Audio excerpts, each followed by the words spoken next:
Welcome to Psychic Station. Have you ever wondered why, despite all your efforts to move forward, you keep feeling the same emotional pain? Why does anger, fear, or anxiety seem to arise out of nowhere, often triggered by the smallest thing, only to haunt you again and again?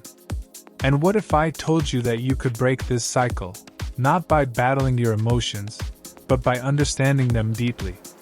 The truth is that emotions aren't random. They are reflections of your thoughts. Every emotion you feel, whether it's joy, sadness, fear, or anger, is a direct response to what's happening in your mind. But here's where it gets interesting.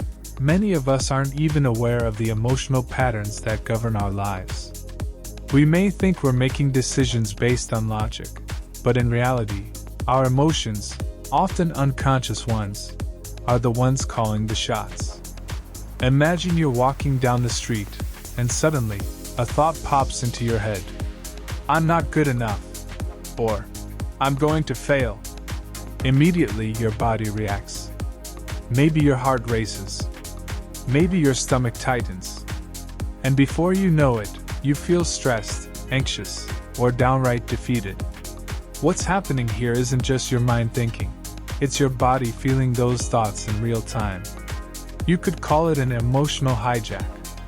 This is why emotion is sometimes called the body's response to the mind. Emotions are an energy buildup that's caused by your mental state.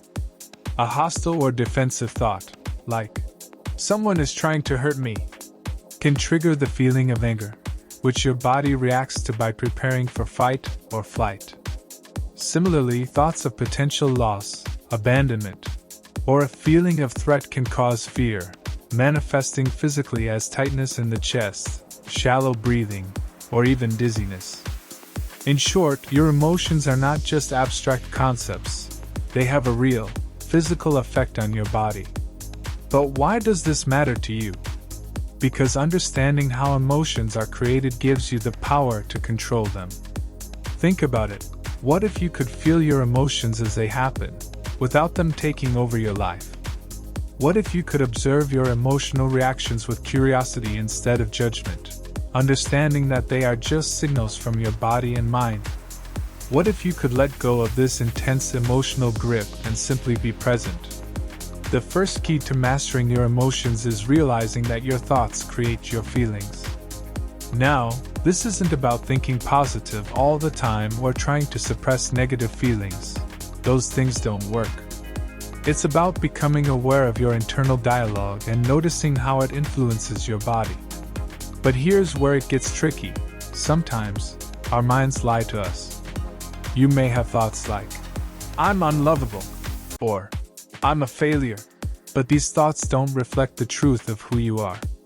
Instead, they're just mental stories you've repeated so many times that they feel real. And because your body reacts to these thoughts, it starts to feel like these false beliefs are part of your identity. So, how do you break free from this cycle? How do you stop identifying with every passing thought and emotion? The answer is simple: presence. When you observe your emotions, you step out of the mental drama and become the observer, the witness. You stop identifying with the anger, the sadness, or the anxiety and realize that they are just temporary states. When you become the watcher, you regain control. Instead of being overwhelmed by emotions, you can feel them, notice them, and let them go. It's like being in the eye of a storm. The storm may rage around you, but in the center there is calm. And that calm comes from presence, being aware of the current moment, without getting caught up in the past or the future. Now, there's something even deeper happening here.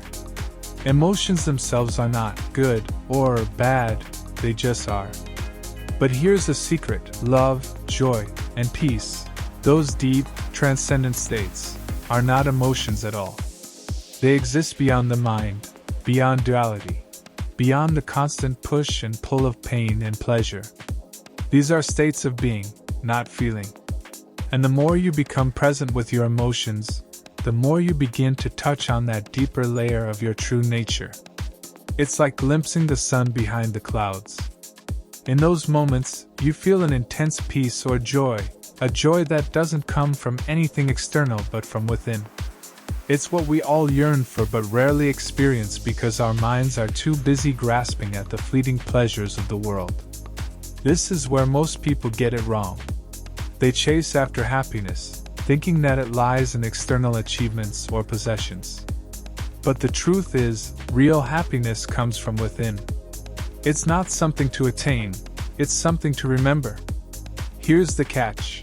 Emotions are a signal that something is off, but they are also an opportunity for growth. If you are stuck in an emotional pattern, such as anger or resentment, it's because your mind hasn't fully processed a certain event or belief. Your emotional pain is a reflection of unexamined mental processes. But when you become present, when you start to notice the energy in your body and watch your emotions without identifying with them, you begin to dismantle these old patterns. And what about positive emotions? Are they any different from negative ones? In a sense, yes, but only in how we experience them. Pleasure and excitement, though enjoyable, are rooted in external circumstances. They can be fleeting. True joy, however, comes from within, and it doesn't fade with time. It's not dependent on external factors. It's part of your essence. In this sense, pleasure is often just a temporary escape from the discomfort of emotional pain. But joy, love, and peace are states of being that are constant, regardless of your circumstances. The more you practice observing your thoughts and emotions without getting swept away, the more you start to experience that deeper, unshakable peace. But how do you get there? How do you stop being controlled by your emotional triggers? The key is awareness. It's about noticing the pattern, watching your thoughts and feelings without judgment. The more you do this, the more you realize that your thoughts don't define you. Your emotions are not who you are. And slowly, as you gain more presence, you start to access that space beyond thought and emotion, the place of peace, love, and stillness. So, next time you feel overwhelmed by your emotions, take a moment to pause. Ask yourself, what's going on inside me right now? Feel it, watch it, and realize that you are not the emotion. You are the observer. And as you practice this, you will find that the storm inside you begins to calm, and in that stillness, you will begin to glimpse the peace and joy that are always there, waiting for you to remember. Because, in the end, the only way to truly free yourself from pain is to stop identifying with your mind, and to start embracing your true self. So, why do we keep repeating our emotional pain? And how can we finally stop? The answer lies within you. Start watching, start being present, and start uncovering the peace that's always been there. Because true freedom isn't about escaping your emotions, it's about understanding them and finding the stillness that exists beyond them.